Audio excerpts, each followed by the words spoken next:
الجنة واقترابها طيبة وبارد شرابها.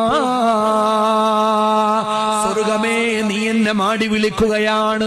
സ്വർഗീയമായ ഉദ്യാനങ്ങളെ, ആരാമങ്ങളെ, നിങ്ങളുടെ സുഗന്ധങ്ങൾ എന്റെ നാസാരന്ധ്രങ്ങളിലേക്ക് അലയടിച്ചെത്തുകയാണ്. എന്തേ ജഅഫർ ഇബ്നു അബീ ത്വാലിബ് റളിയല്ലാഹു അൻഹുവിന് മരണഭയമില്ലാതായത്? അള്ളാന്റെ മാർഗത്തിൽ ചോര ചിന്താൻ പോവാ.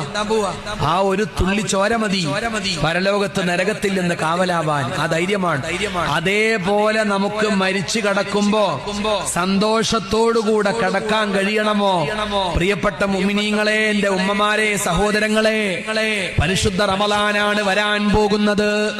റമളാനിന്റെ രാത്രികളിൽ ഒറ്റക്ക് എഴുന്നേറ്റ് തഹജ്ജുദ് നിസ്കരിച്ച് ധാരാളം ഇസ്തിഗ്ഫാർ ചൊല്ലി അല്ലാഹുവിന്റെ മുന്നിലേക്ക് കരമുയർത്തിക്കൊണ്ട് പൊട്ടിക്കരഞ്ഞു ദുആ ചെയ്തോ, ആ കണ്ണുനീർ തുള്ളികൾ ശുഹദാഇന്റെ ശരീരത്തിൽ നിന്ന് വീഴുന്ന ചോരത്തുള്ളി പോലെ അല്ലാഹുവിന് പ്രിയപ്പെട്ടതാണ്.